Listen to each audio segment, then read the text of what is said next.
Welcome everybody to Learning with Syeyutsus. My name's Ted Cadwallader, and my two hosts, Lawrence Mitchell and Stephanie Johnson, Tsomquatan and Sweetleton Tanat. We're pleased to have you here. Learning with Syeyutsus is an Nanaimo Ladysmith Public Schools effort to learn how to walk well on the territories that they serve. We're in partnership this year with UBC Press and Vancouver Island Regional Library. So if you're in a regional library, welcome. I'm going to turn it over to our relative Tsomquatan, as we always do, following the teachings on this territory, to open the house. Tsomquatan, you're on mute, but whenever you're ready, we'll get started.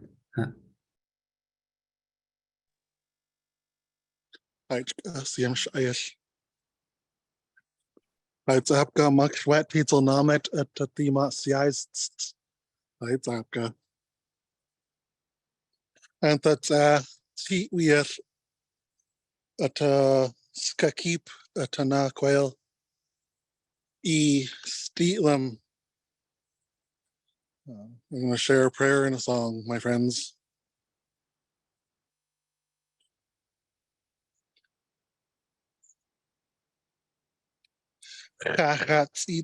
CM Heichka at Heil I Squale at Naquel Heichka to Heil I mit Tamach Heichka Kusnitsali at Naquel Patematama Tichwam Amastal Eichqualaman Tichwam Tsetsa with Tal Itatal at the Thema Syeyutsus Tichwam Quam Stuck to Squalaman Alap Ti Wiat and Swakikalis Mulstimach Tichwam Slatakan Stuck to its Quamach Tichwam Slachen to Mulstimach Senu at the Kaki out Heichka Quatstwa Ia Tanatama at Tanaquel Itomok Squale Nawash Quams at Salitst Tsimshian Heichka Slatum Slay Heichka.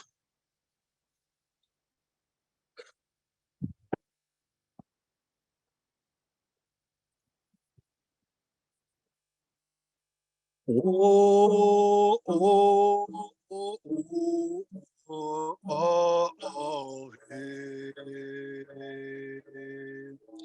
Oh, oh, oh, oh, oh, hey.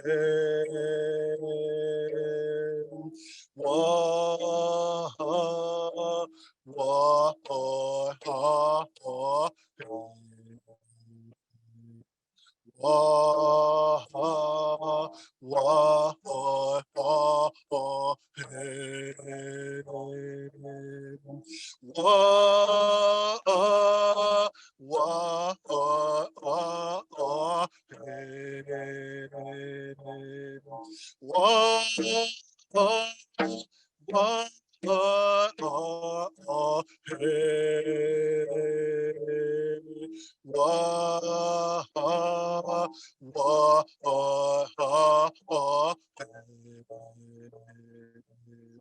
wah, wah, wah, wah, wah, wah, wah, hey. I'd cut the high, oh, I say, no, no, no, no. I'd cut the high, oh, I say, no. I'd cut the high, Heichka Tzita Tzidem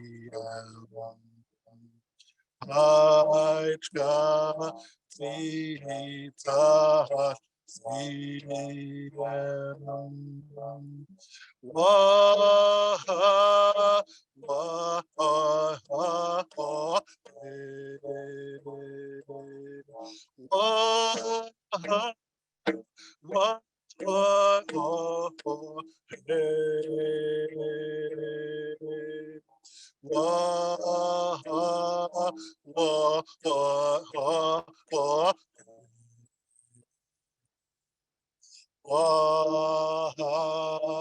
Heights,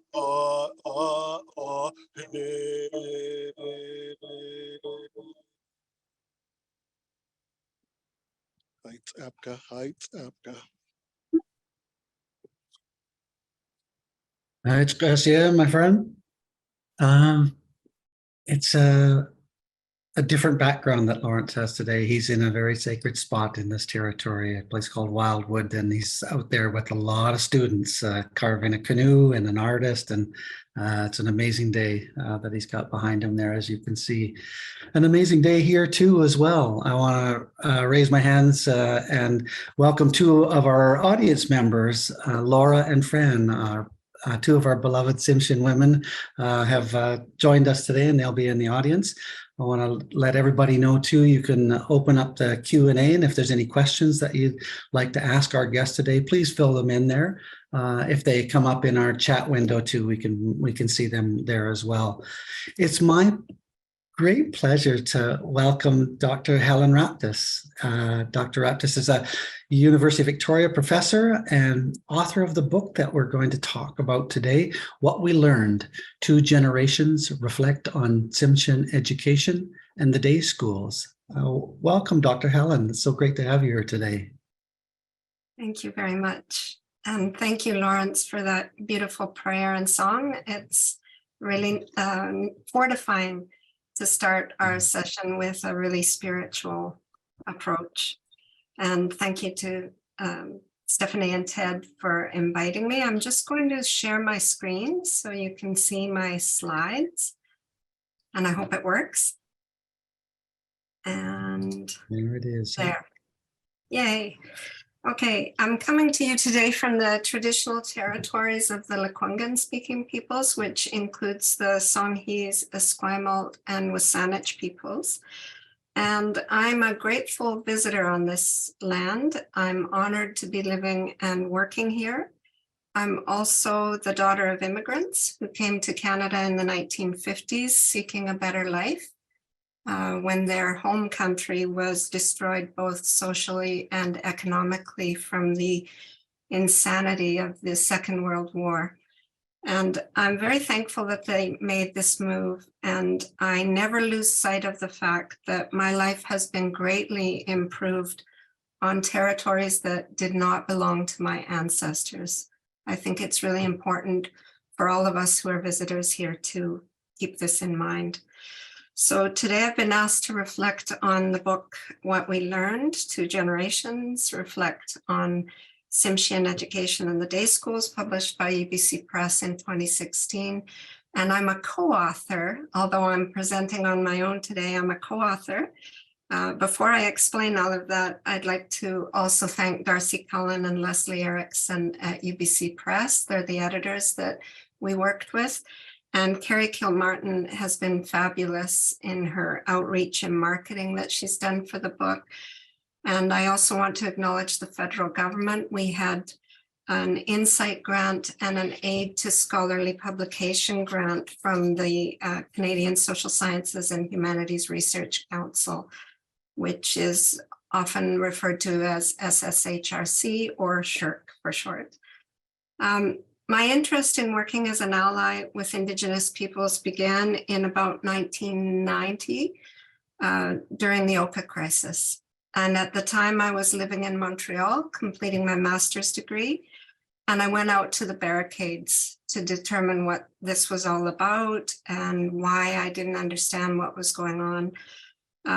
The standoff that occurred between the Mohawk people and the Quebec police absolutely shook me to the core. And I couldn't believe that what I was seeing was happening in Canada. So I made a commitment at that time to learn more about Indigenous peoples in order not only to better understand Indigenous peoples, but to be a better Canadian. The impetus for the book began in 2007 when I found a class list from Port Essington Indian Day School way up on the coast, and I'll show you where that is in a minute. But I found this list and I was searching for something else. But when I found the list, I was absolutely gripped by a million questions because I knew a lot about the residential schools because a lot had been written in the history books, but I didn't know much about the day schools. I didn't know how many there were. I didn't know who managed them, who attended them. Were they different from the residential schools? And most of all, I was interested to know what influence they had on the children who attended these schools. So today I'll do a very brief overview of the day schools, and to sort of enliven that overview, I'm going to draw from the book, draw examples, and you'll see the people who feature in that book. And I'm going to explain how the book has informed my commitment to the findings of the TRC, and leave some time at the end for questions and comments, or just sharing of any of your own experiences, resources, anything like that. Since the Truth and Reconciliation Commission published its report and its 94 calls to action in 2015, the negative legacy of the residential schools has become really imprinted in the consciousness of Canadians in a way that it hadn't before. But what I came to understand was that James Miller, who's a historian, pointed out that residential schools were merely one important cog in a larger machine of cultural oppression and coercive change in Canada. That is, there have been multiple initiatives that have significantly affected and continue to affect Indigenous children. And one of these that I became interested in was the on-reserve day schools that operated for over 200 years. And what many people don't realize is that more Indigenous children attended these day schools than residential schools, and yet we know almost nothing about them. So what were the day schools and who managed them? Well, the Indian day schools, as they were known, were educational institutions that were built within Indigenous communities where the children could come home every day to their families. And they predate the establishment of Canada. They go back to about the 1700s. And by the time Canada became a nation in 1867, Roman Catholic, Anglican, Methodist, Presbyterian, and other religious orders had established a very large infrastructure of missions and schools for educating and converting Indigenous peoples. With the establishment of Confederation, the federal government maintained jurisdiction over all things to do with Indian affairs, but the provinces kept authority over non-Indigenous education. So you can see that built right into Confederation and the Constitution, we have this split where the children are segregated because all matters pertaining to Indigenous affairs were under the jurisdiction of the federal government, not the provinces. So they weren't in provincial schools officially. And I want to make a point about the terminology of the word Indian as I use it in today's presentation. I'll use it when it refers either to the Indian Act or other legal documentation or legal matters pertaining to Indigenous peoples. So the federal government felt that given that there was already this infrastructure, it would be much easier to just build on what existed than to establish a whole new domain of schooling. And they didn't know much about schooling anyway. They don't really have that as one of their main portfolios for other peoples. So they agreed to finance existing day schools.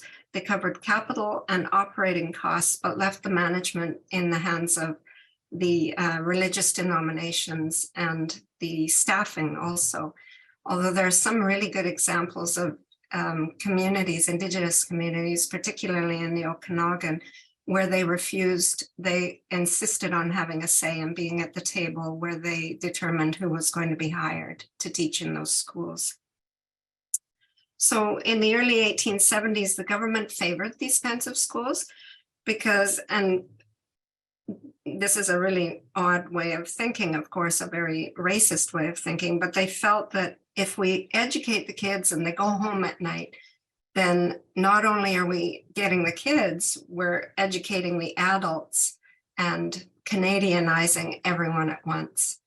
But of course, that was a lot simpler than they thought it would be because Indigenous people weren't about to throw away their culture, language, and their ways of knowing and being. So the government the federal government soon determined that the day schools were, and I'm quoting from historian Ken Coates, a very imperfect means of education. They decided that it wasn't working. Nobody was getting Canadianized because the pull and the beauty of the home culture just took them right back to, to where they began. And they were frustrated. So as a result, by the 1890s, the government started to implement what were first boarding schools and then became the residential schools. But the important thing to remember is that the government continued to support the on-reserve day schools because they were pretty cheap to run. They didn't have to pay for food. They didn't have to pay for transportation, clothing, or any of that. So they continued to support them in the absence of a residential school. So who attended them? Well, statistics show in BC that between 1900 and 1951, approximately 35% of the Indigenous children who attended any schools, they went to residential and 65% went to day schools. But what's really important to remember is that in 1900, only 48% of BC's Indigenous children were in school anyway. A lot of them were out of school because it was culturally incongruent. And it's not that different from the non-Indigenous population. In the early 1900s, not a lot of kids either went to school or went beyond about grade 5 or 6. Most people went out to the workplace pretty soon after getting maybe a couple of years of learning to read and write. So what's interesting about this era, though, is that even though kids were officially segregated, we do have evidence to suggest that the public schools did educate or squeeze in a few Indigenous kids where and when they could. For example, in 1914, and the Okanagan's a particularly interesting area for this time, and I think it had a lot to do with the leadership of the reserves. There were public school teachers listing in their reports all the way up to about 1925 that they had maybe, one class had 9 or 10 kids, another class had 2 or 3. But all of them commented that the students were showing promise intellectually, they had aptitude, they were achieving well, etc. But eventually they were, those students were kind of pulled back out and segregated. And if you want to learn more about this, I have put the title of a paper here by Sean Carlton. He recently wrote a paper about Indigenous children attending public schools, sort of one-off, and the federal government paid for them per capita, but it didn't last, and he explains why. So we won't get into that. I've left you a little teaser there. But so in the first half of the 20th century, the federal government paid per capita for some Indigenous students to be educated in the public schools on an as needed approach. But the official policy was to segregate them until 1951. And then the federal government changed its policy to integrate them into public schools that were overseen by provincial governments. So what influence, the question that intrigued me most was what influence did the day schools have on the children who attended? And so to try to answer the question, I'm going to draw from the book co-authored by myself and members of the community at Tsimshian, which is on the traditional territory of the Tsimshian people. So you can see from about where my cursor is up is considered Tsimshian territory. It's quite expansive. And the areas of interest for me were Port Essington at the green arrow, which is now a ghost town, and Tsimshian, which is right about here, just west of Terrace. It's about not even a 5-minute car ride. You could walk it, but it's a little long. For those of you who haven't read the book, the project examined the experiences of 7 elders who attended the day school at Port Essington during the 1930s and 40s. And I'd like to note that I'm using the word elders in 2 ways. Some of them were considered elders in the in the Tsimshian tradition of having status through their age and through their service to the community. But I'm also calling them elders in that they were the elder generation. It's just a little faster to say. And I'd like to name them today. They're Mildred Roberts, Wally Miller, Sam Lockerbie, Verna Inkster, Clifford Bolton, Harvey Wing, and Charlotte Ganot. We compared the experiences of those with those students with 5 of Mildred's children who attended the public schools in Terrace from the late 1950s into the 1970s. And that group consisted of Don Roberts Jr., who was the chief, Steve Roberts, Richard Roberts, Carol Sam, and Jim Roberts. And you'll hear from some of their stories today. But the reason I've named them all specifically is because twofold. One is they weren't just part of the research, they were my co-authors. And in the book, we explain how we worked together. Without them, the book would never have been written. And the only reason that they don't appear, their names don't appear on the front of the book, where my name appears and it says members of the Tsimshian Nation, is that there's an academic tradition where you can't fit that many names on the front of a book, which, you know, it's just one of those traditions that get in the way of doing things in the right way. But the other reason was that there's a general lack of Indigenous presence in our general history books. And this was specifically the case for that area up in that region. And so I wanted them to be named, and they wanted to be named themselves. They said specifically, do not blend us in so that we're undistinguishable, and do not produce a book that we cannot access. We want to hear our stories in the Tsimshian tradition. So that's how we proceeded.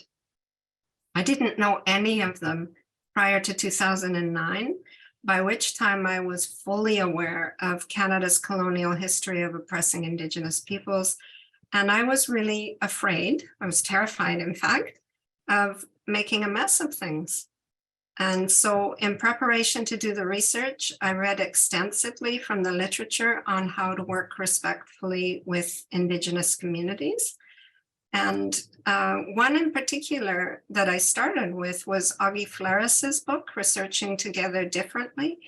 And in his work, he talks about researchers needing to learn the historical, cultural, and structural circumstances of the community that they're working with.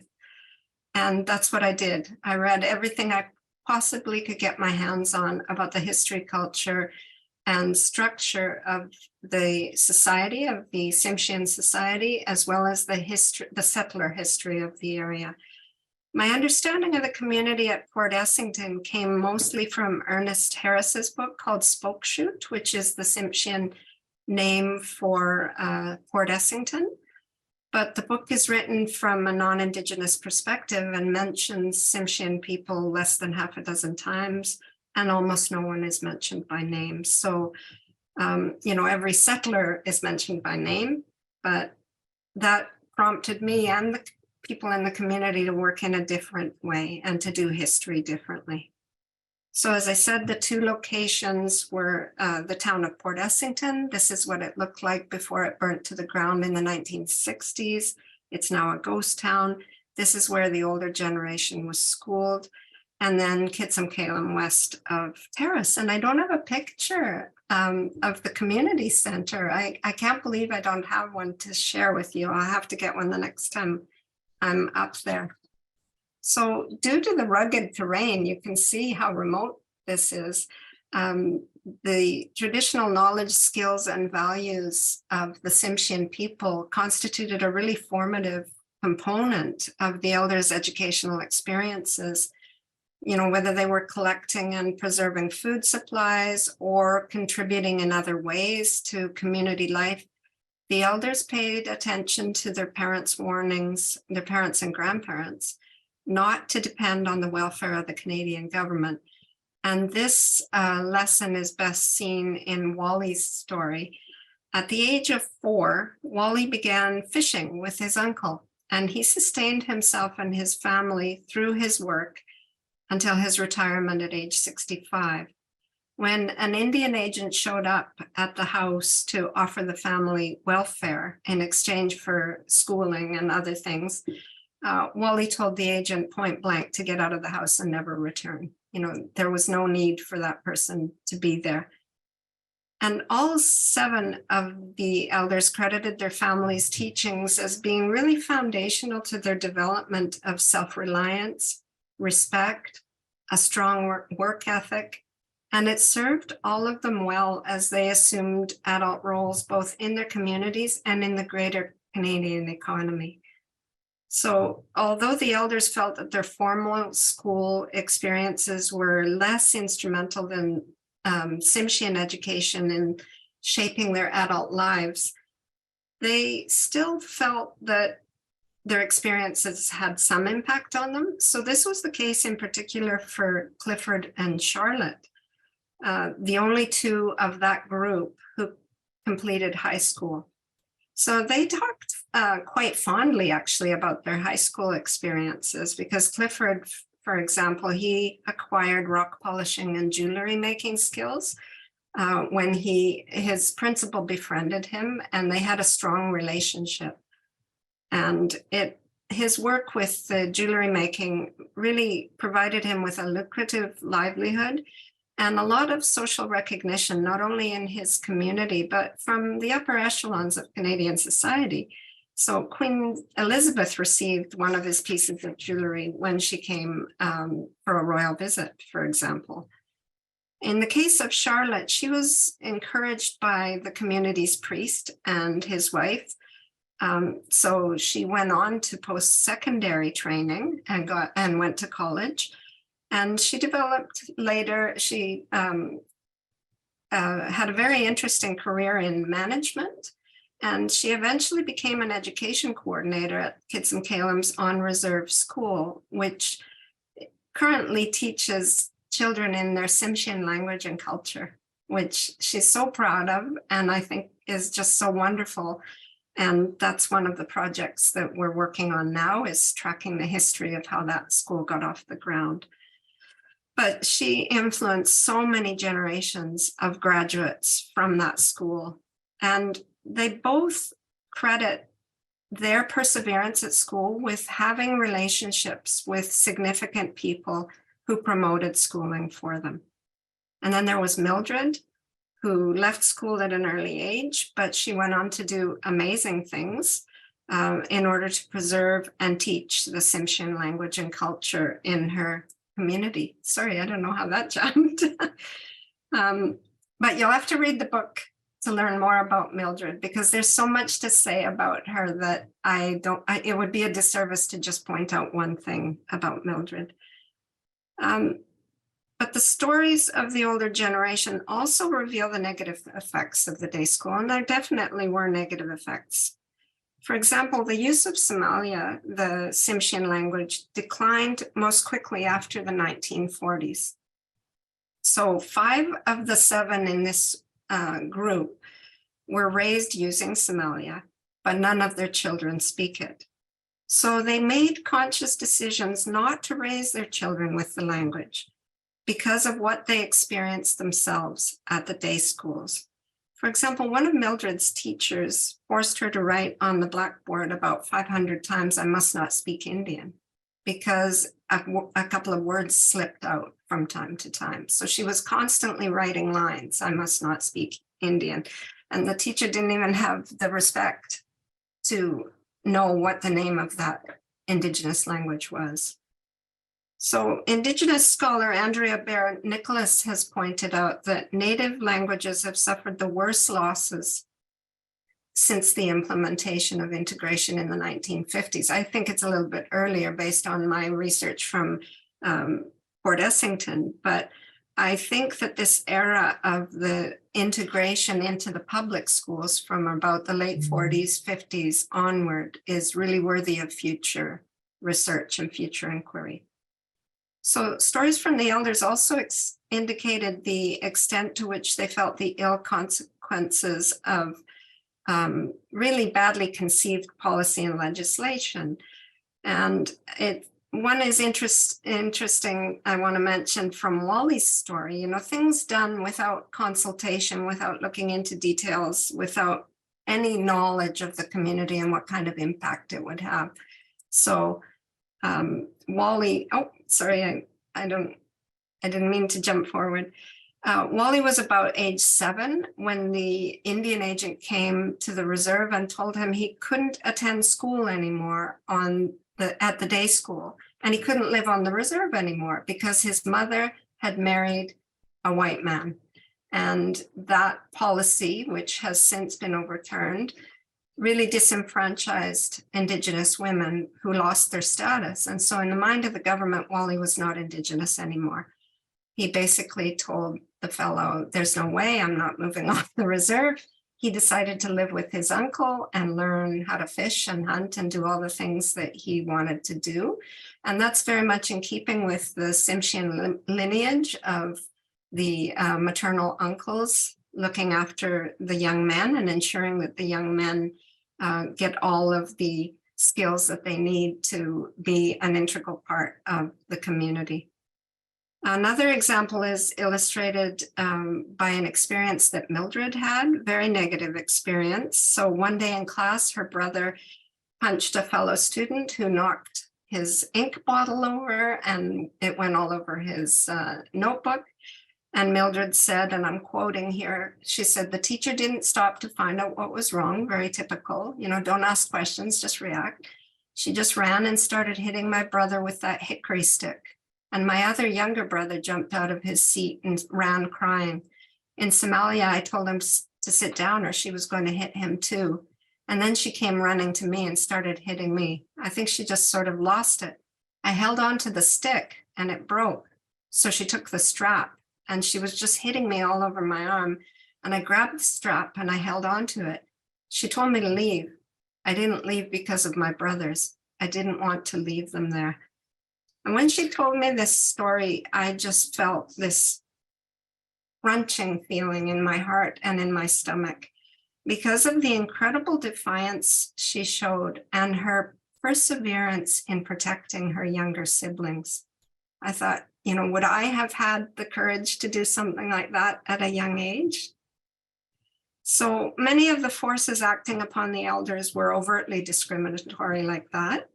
And, one of the stories that is told in the book is of Harvey, who went to a public high school, and you didn't go to high school in those days if you weren't able to academically. Nobody passed, whether you were Indigenous or non-Indigenous. High school was still a place where very, very few people attended.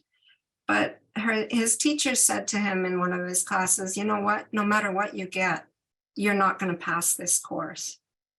So other forms of discrimination were more covert. So Charlotte, for example, and a couple of her classmates were invited to the local priest's house to learn important life skills, such as setting a table, as if, she didn't already know how to set a table. But they weren't allowed to eat with the priest's family, which really communicated very, non-verbally that they were inferior to the priest and his family. So it really shows how this deep-rooted racism that designated Indigenous peoples as inferior persisted well into the mid-20th century, and I would say in some cases even today. But despite the hardship and discrimination that they experienced both in and out of school, they told me that they developed very solid identities as both Tsimshian people and Canadians. And this was due to their ability to walk in two worlds, their home culture and the culture of the on-reserve day school, both of which were very, very strong. Unfortunately, the same can't be said for the offspring.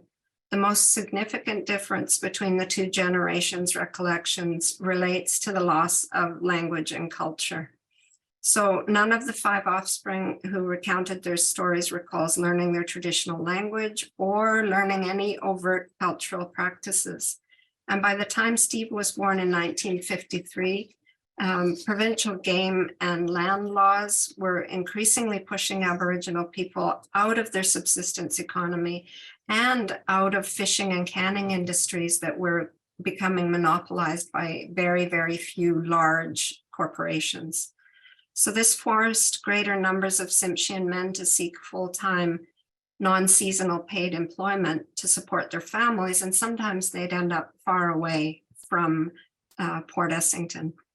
And this left very little time for traditional hunting, fishing, food preservation, and other cultural activities where the children could learn about their language and culture and through their language and culture. And this is really unfortunate because there's been so much research linking cultural affiliation with overall well-being in, going way back to the time when, I think of even in the 1980s, Lorna Williams was doing work in Vancouver. And I love her video series, The Mind of a Child, which, I've worn my videotape out. I've used it so much with my students. Another good source on the importance of identity, history, and culture is Lisa Wexler and the work that she's done. But back to Port Essington, there were fires in the 1960s, 2 of them, that really destroyed the city or the town. It was unlivable after the second fire. So the federal government moved the inhabitants of the town to Tsimshian, the Indigenous inhabitants. And as I said, that was just a little west of Terrace. It was one of the many Tsimshian winter camps in their traditional territory. And this move also served to sever the children from their traditional Tsimshian learning because of the distance from the reserve to the town where they went to school. So they got on the school bus early in the morning. It would make its rounds around a number of the little towns in the area and little villages, then go into town, and then it wouldn't return till late in the day. So again, it left very little time for parents, family members, and children to connect in a meaningful way. So in 1971, only about 60% of Indigenous children were enrolled in public schools, which is low by today's standards, but it was it was starting to climb. But only 4% of them graduated from high school, which is absolutely mind-boggling. So the 4 men in this younger generation that I interviewed, they all dropped out as soon as they could in order to take up work in resource-based industries, which they viewed as more relevant than book learning. And the physical separation between the schools at Terrace and the community at Tsimshian partially reinforced this view. They saw their life at school and their life in the community and as members of the community and as future wage earners as being totally distinct. So school and their notion of education became very different. On the other hand, none of the 4 men could name a single teacher with whom they had established a good rapport. And the importance of being in good relationships is really, you can't even overemphasize this. It's just so important. So here's Carol, who was the 5th in that group of 5. She was one of the only ones to graduate. And like Charlotte and Clifford before her, she had really 2 teachers in particular that she talked about that made a connection, a personal connection with her and took an interest in her. So that was critical for her survival in the public school because the public schools at that time were still very overtly discriminatory and there was a lot of bullying going on. And, I'll give you the example of Jim, who did well academically, was not interested in his fishing and hunting, and went to see the counselor about possible future directions for college or university and was told point blank that he should stick to the traditional pursuits of Indigenous peoples with fishing and hunting. So he left school very soon after that, thinking he just didn't belong and there was nothing there for him. So although the government intended to improve Indigenous students' graduation rates through integration policy, the negative prejudgments that educators held were really a huge barrier to their academic success. So I'm looking at the time, and I'd just like to wrap up a bit here. What I learned that I didn't know before is that more students attended the day schools than the residential schools, but we don't know a lot about them. That's why I think they're so important for us to continue to study what the effects are of those schools. Some students attended public schools prior to 1951 integration legislation, and that petered off. The Port Essington elders fared better in the day schools than in the kids in the public schools at a later date. So again, that post-1950s integration era, if I lived 100 years, I'd be studying all of this. And the bullying at the public schools cannot be underemphasized and really needs some recognition and some comparatives maybe. What's going on today? Do we really know how safe Indigenous children feel in our public schools? The other thing that I learned, or I started to learn, is I began to learn how to work respectfully with Indigenous communities. And I needed to learn this because I was well aware of how poorly Indigenous peoples had been treated by the Canadian government. And I was also coming to understand how poorly they'd been treated by researchers. So when I read of some of the ways that research had been conducted in Indigenous communities, and I read from Indigenous scholars about more respectful approaches, I was determined to take a respectful approach and to learn how to do that from the people I was working with.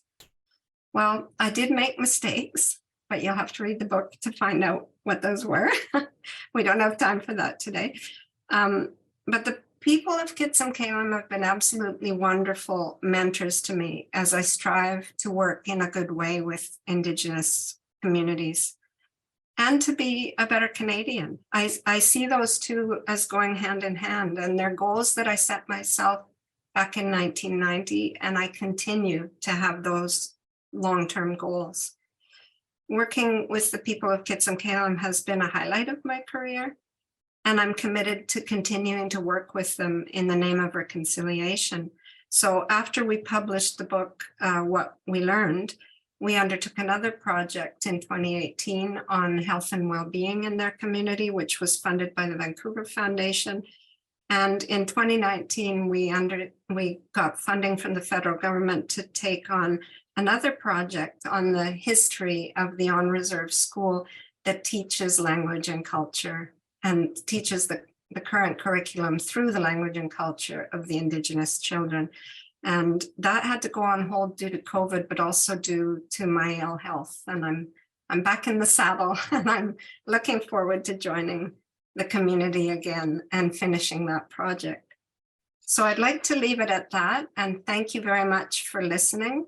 If you have any questions, comments, if you want to share resources, or just talk about your own commitment to reconciliation and allyship, I'm looking forward to hearing what you have to say.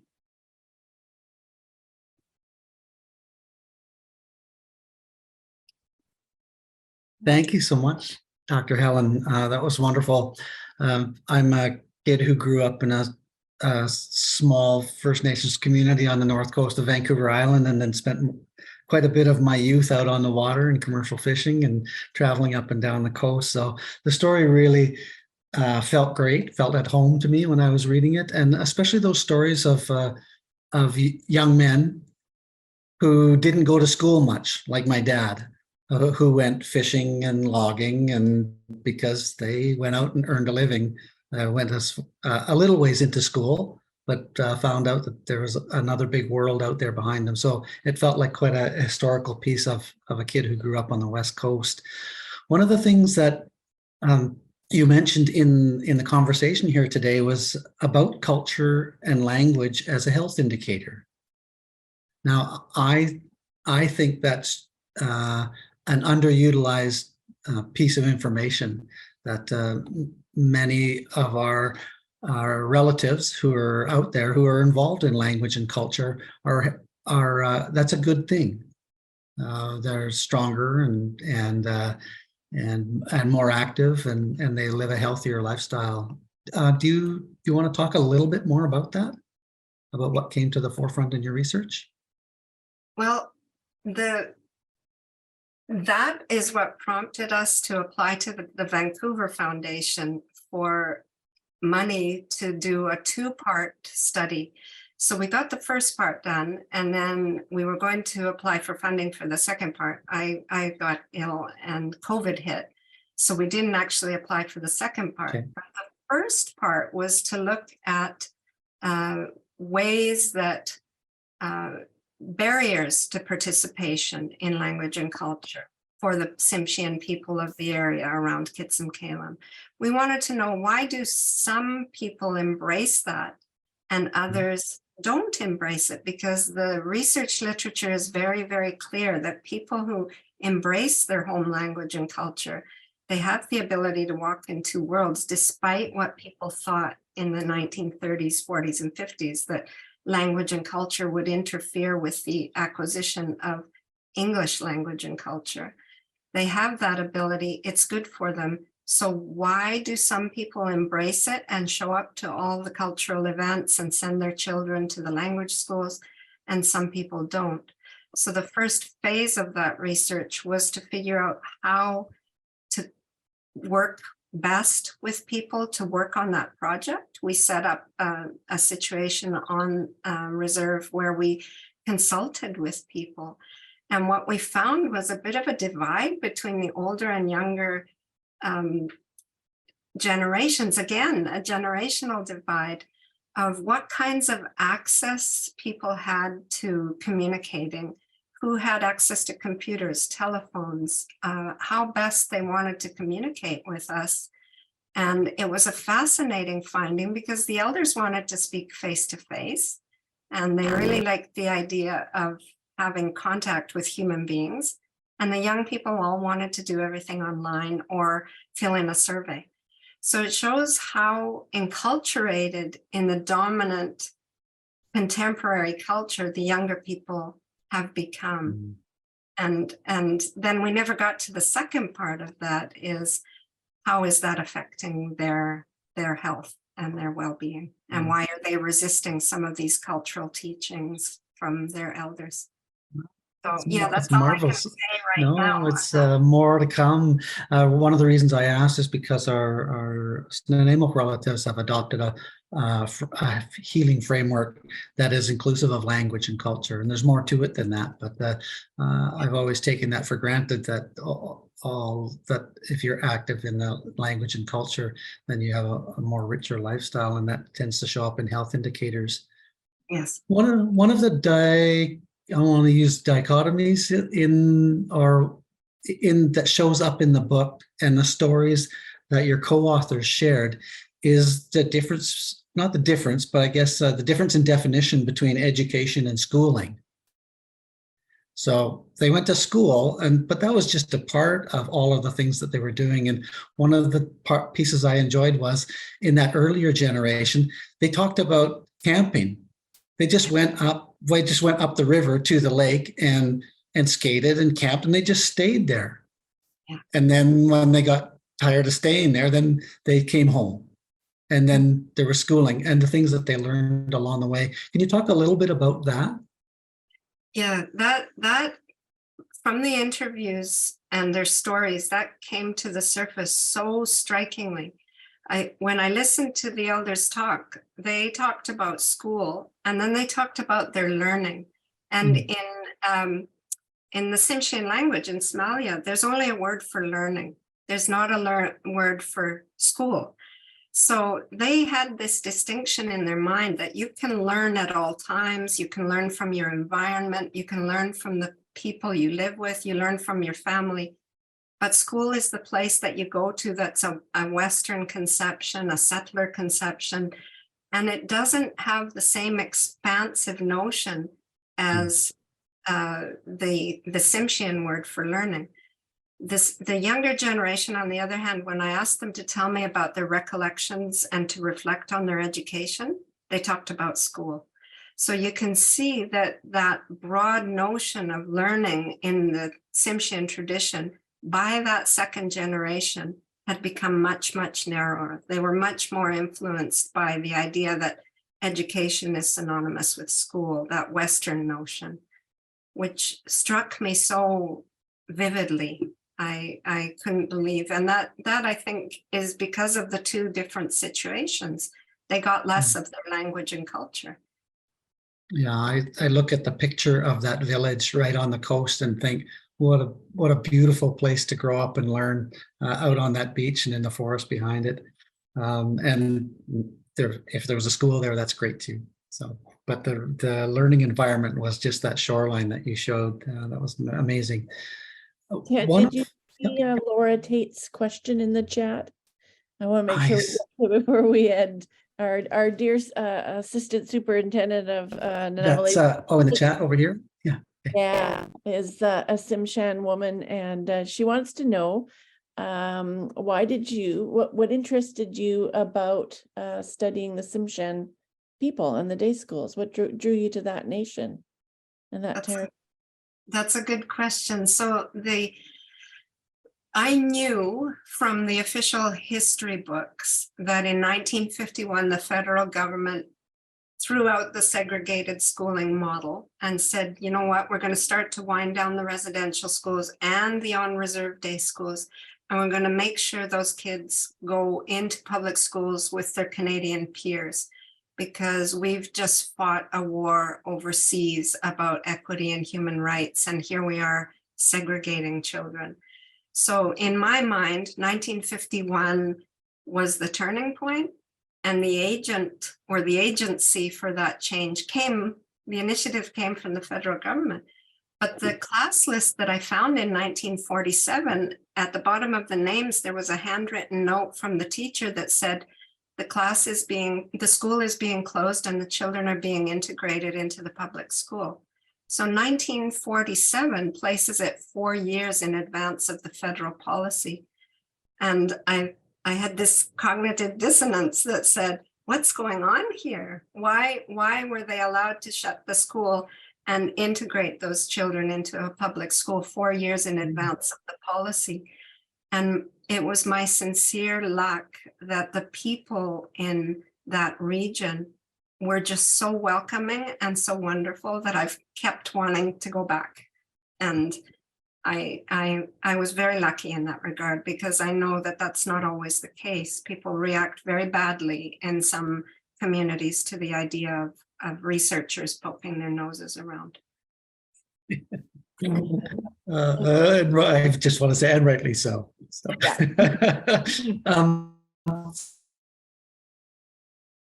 So Helen, that's a good question, because many of our audience members who join us over these sessions, they're on that same journey. And so they're curious about where do I even start? I'm a non-Indigenous person. I've never been to a First Nations community. Even start. Do you have some advice that might help them along that path? Yeah, I did a lot of reading about how to research respectfully with Indigenous communities, but I think it applies to working in general with them. And so the first thing that I learned was that you can't just approach them and say, here's what I want to do. So you have to find someone who can be an ally to introduce you in some way, which is what I did. I went to one of my colleagues who has worked with Indigenous people, and Anne Marshall, for years in counseling psychology. And she said, oh, one of my students is from that area, and she can introduce you to the chief and to others. But you need to write a letter, and you need to tell them that I said it's okay for you to write a letter to introduce yourself. So I did. I introduced myself and made as lengthy a story as I could about who I am, why I wanted to do this, what prepared me to do this, et cetera, et cetera. And would they consider speaking to me to open the conversation to working together? The other thing is that I knew from my own experiences as a minority growing up in Canada, my home life was quite different from most mainstream Canadian kids. And one of the things that I learned at a very early age was when people speak, you must listen, especially elders. So when I arrived at the community and introduced myself to the chief, he spoke for an hour and a half. And then he said to me, "So what do you want?" So if I had interrupted him or rushed him in any way, I don't think that anything would have transpired. And I knew that as a child, but I also read that. So it's really important to read what everyone has written, particularly Indigenous peoples, about what it means to operate in their communities and in their lives. The cultural norms are different.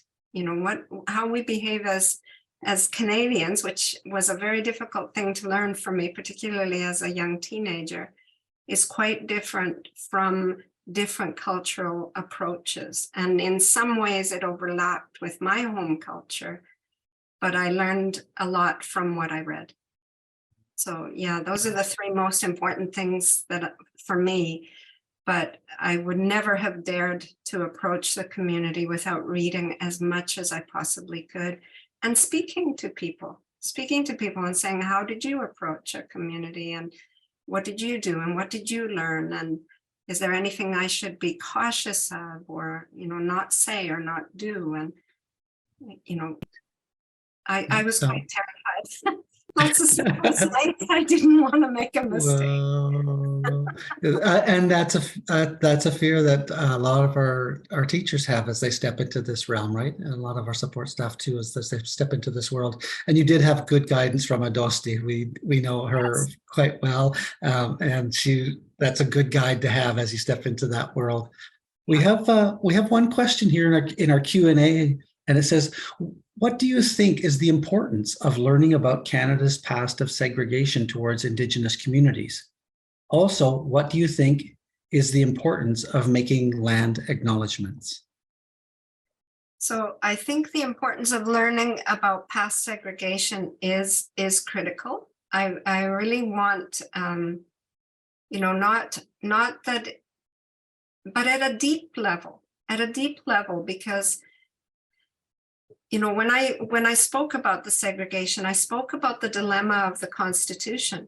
So legally, it was built right into this country that children could not attend school with non-Indigenous children.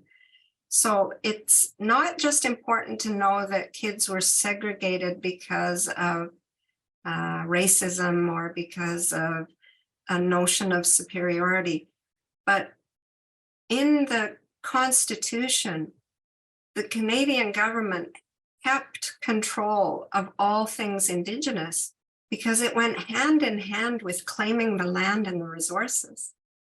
They couldn't turn any of that over to the provinces because as they negotiated,